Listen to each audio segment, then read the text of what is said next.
আসসালামু আলাইকুম, বিসমিল্লাহির রহমানির রহিম। সবাইকে স্বাগতম আমার চ্যানেলে। শুভ সকাল। এখন ঘড়িতে প্রায় 9টা বেজে গেছে। আমি তো রান্নাঘরে চলে এসেছি। পরোটা শেপ বানিয়ে নিয়েছি। পরোটা শেপ দিয়ে আজকে রুটি বানাবো, অবশ্য পরোটা বানাবো না। পাশের চুলায় চা বসিয়ে দিয়েছি। আজকে ভিডিওটা অনেক ছোট হয়েছে, মনটা তো বেশি ভালো না। ছেলে তো গতকালকে চলে গেছে, মনটা একটু খারাপই। যতটুকু পেরেছি তোমাদের সাথে আজকে ভিডিওটা একটু শেয়ার করলাম। মাকে নাস্তা দিলাম হালুয়া আর ডিম পুষ দিয়ে। হালুয়া ঘরেই ছিল, আমি গরম করে নিয়েছি।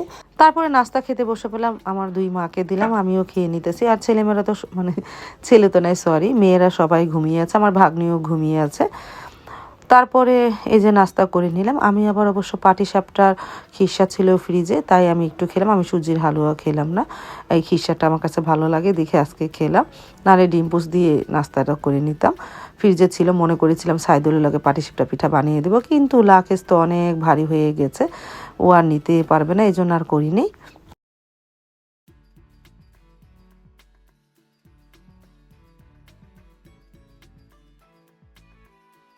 সকালে খাওয়া দাওয়ার পরে তার চা খাইনি, এখন গোসল টোসল করে এসেছি। তারপর একটু চা নিয়ে বসলাম। আর এদিকে দুই মা আমার ভাগ্নি, তাদেরকে ঝালমুড়ি দিলাম। ঝালমুড়ি ওরা এসেছে, ডাক দিয়েছে, ওরা খেলো। আমি অবশ্য ঝালমুড়ি খাইনি। সাবাকে ডাক দিলাম, ও এখন তুইও শুয়ে আছে, উঠিনি।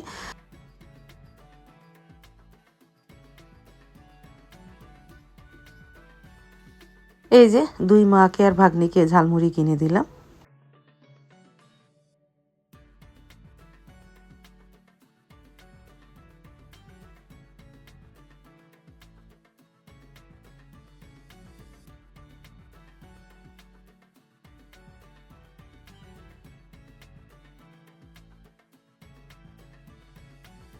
তারপর তো ঘন্টাখানিক পর প্রায় 1টা বাজে রান্নাঘরে চলে আসলাম। সাইদুলের বাবা আজকে মেথি শাক এনেছিল, আর লবণ দিয়ে রেখেছিলাম রয়না মাছ, আর বেলে মাছের পোনা এনেছে।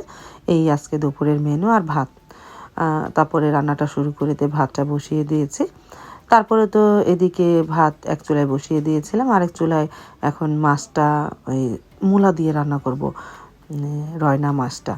এই জন্য মশলাটাকে কষিয়ে নিয়ে, পেঁয়াজটা ভাজা হয়েছে, আদা রসুন দিলাম, হলুদের গুঁড়া, মরিচের গুঁড়া, ধনিয়া গুঁড়া দিয়ে মশলাটাকে একটু কষিয়ে নিই।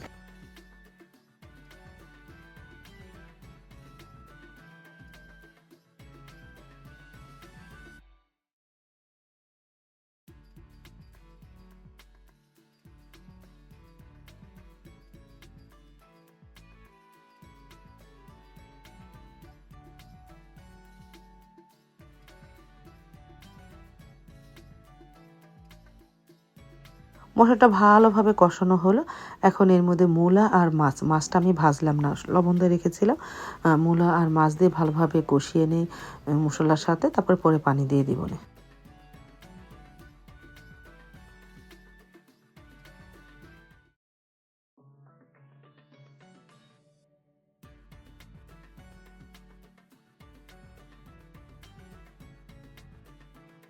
ভাতটা ঠিকা দিয়ে মেথি শাকটা বসিয়ে দিয়েছিলাম, পেঁয়াজ কাঁচামরিচ লবণ দিয়ে সিদ্ধ করে নিয়ে।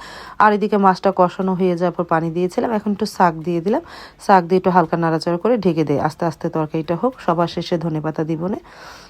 তারপরে তো আমার মাছ রান্না হয়ে গেল, রয়না মাছ মোলা দিয়ে। আর এদিকে শাকটাও বাগার দিয়ে ফেলেছি। আর চুলায় সেদিনের দেশি মুরগির গোস্ত আসছিল, ফ্রিজে বের করে রেখেছি। আর এদিকে বেলে মাছের পোনাটাও আস্তে আস্তে হচ্ছে, পানিটা শুকিয়ে ফেলবো। তারপরে তো দুপুরে রান্না হয়ে গেছে, খাবারটা নিয়ে আসলাম ড্রয়িং রুমে, আমরা সবাই একসাথে বসে খেয়ে নিলাম।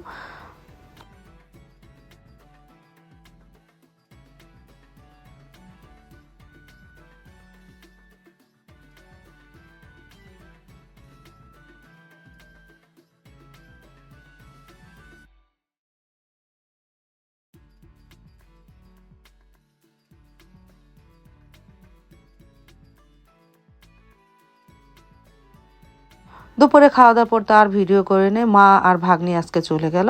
তারপরে সন্ধ্যার সময় একটু মুড়ি মাখলাম, ওই যে গুস্তের একটু ঝুল আলু ছিল, সাবা বলতেছে আমু মুড়ি মেখে দাও। আর এদিকে মা আর সারামণি চা খাচ্ছে।